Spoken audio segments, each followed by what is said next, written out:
Hey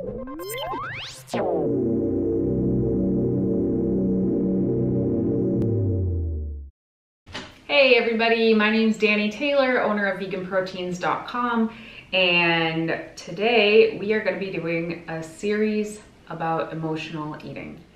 So about a week ago, I put out a poll on my Instagram page, and just to ask what people were struggling with the most in terms of their fitness and or their nutrition. And I had ideas of what I was going to get in response to that, but what I actually got in response to that was different. And that's why I like to ask, because it's fun for me to put out stuff I think people want to know, but it's helpful for me to put up stuff that people actually need help with. And overwhelmingly, the majority of people were struggling with emotional eating, stress eating, or binging in general. So I've been in those situations myself in the past, and I'm at a point in my life where those are pretty much non-issues, almost always non-issues at this point, and it took a lot of work to get here. So I feel like I have some knowledge under my belt that maybe I can share with you that could be helpful for you to try and overcome some of these emotional eating struggles. So today is just going to be an intro video. I'm going to roll this series out for probably the next 5 weeks or so. There's also my first foray on to YouTube, so I'm a little nervous about that. So be kind, all right? Okay, so the first thing is obviously the people who reached out and said, hey, I'm struggling with emotional eating, know they're struggling with emotional eating.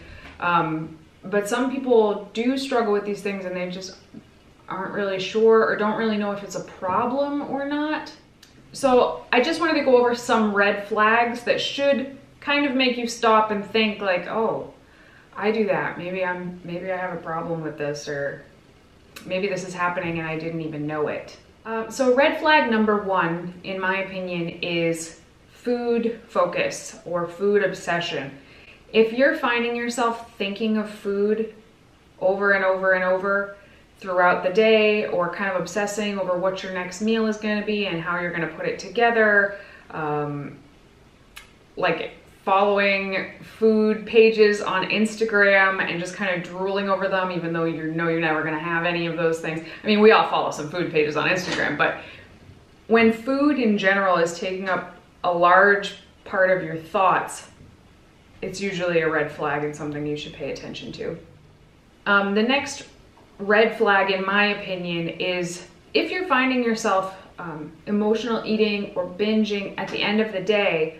Are you restricting during the day? Are you finding that you're trying to keep your calories down all day and then at the end of the night you're eating a ton, and this is happening over and over again? It's like a restricting and binging cycle that happens regularly. That is a red flag that maybe this part of your life needs some attention. When and if you binge, are you punishing yourself for overeating either right after or the next day or for several days?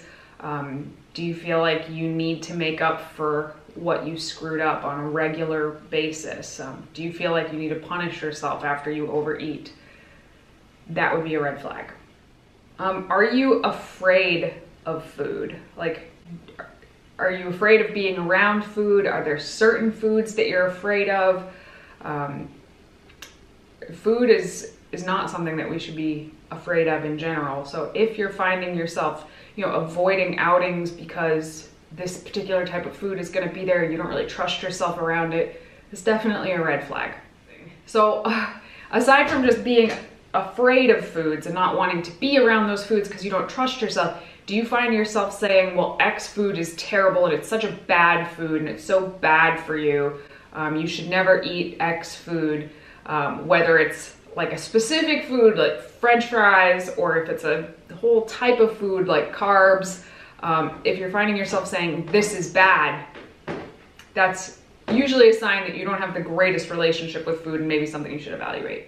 Along with the food obsession, this kind of goes in hand with a food obsession. Do you have like a tracking obsession? Do you feel like you need to track every single morsel that goes into your mouth? If you don't have a food scale available, are you not going to eat, not because you're afraid of the food, but because you don't know how much to eat and that freaks you out? So you're not going to eat it at all until you can get back to a scale where you feel safe. If you find that you can't eat, if you haven't weighed or measured every morsel of it, that's usually not a good sign. Or on the flip side of that, if you can't weigh and measure, so you just say screw it and decide to kind of overeat because you can't track, that's usually not a great sign either.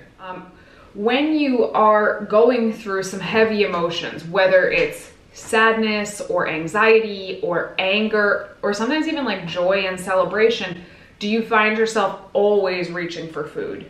That would also be a red flag if you find like you need to sort of self-soothe with food every time you feel a strong emotion.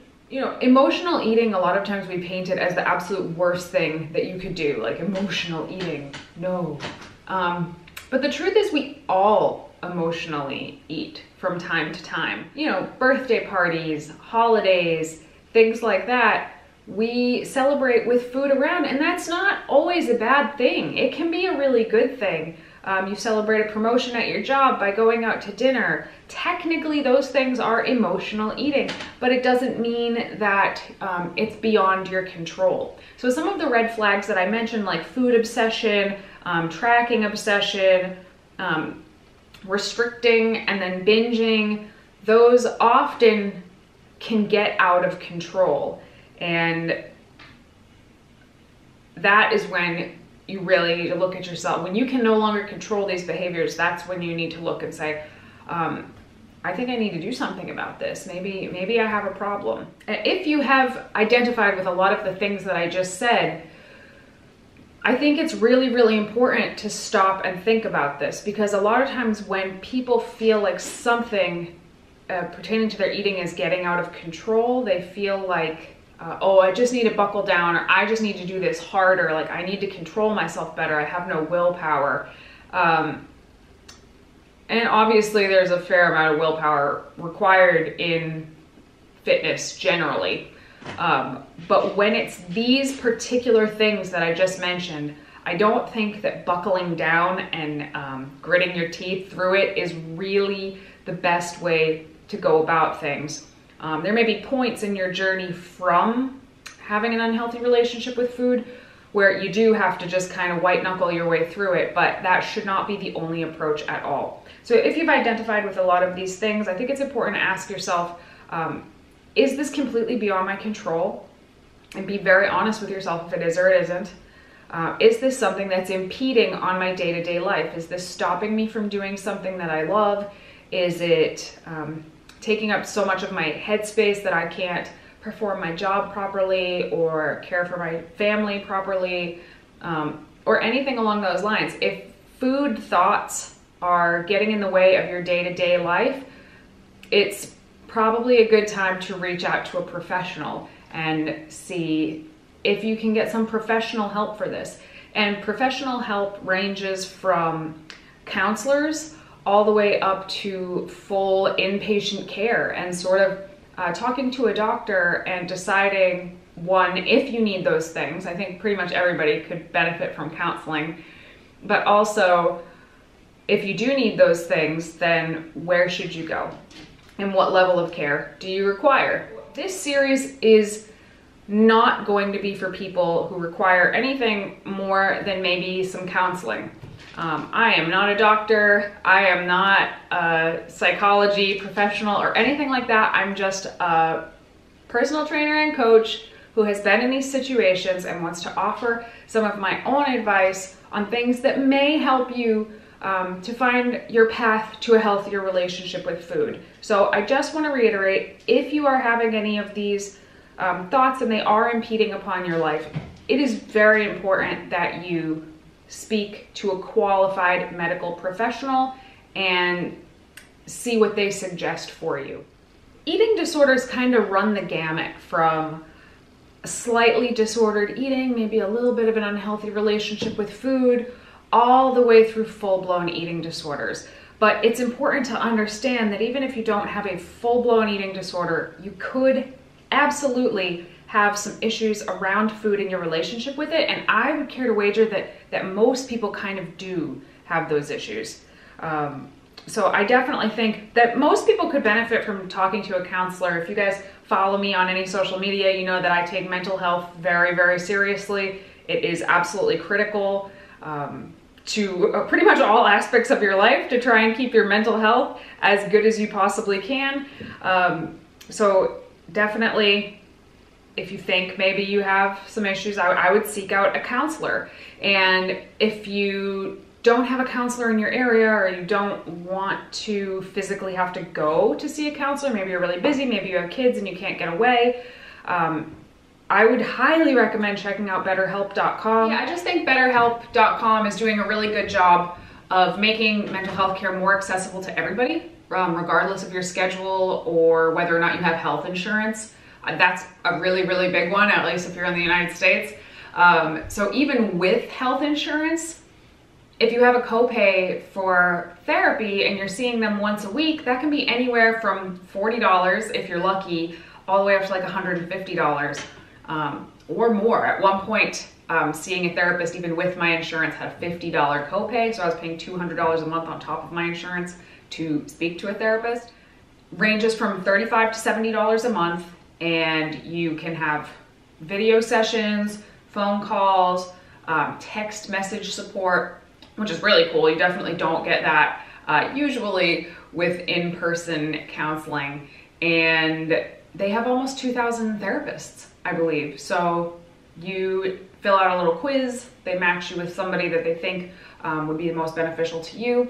And anyway, I think it's a really, really great service. So if you're somebody who's kind of in that in-between stage of, I definitely have some food issues that I want to sort of iron out, but not full-blown eating disorder, then BetterHelp could be a really good place for you to start. So I'm gonna put a link down below where you can check it out if you're interested in that sort of thing.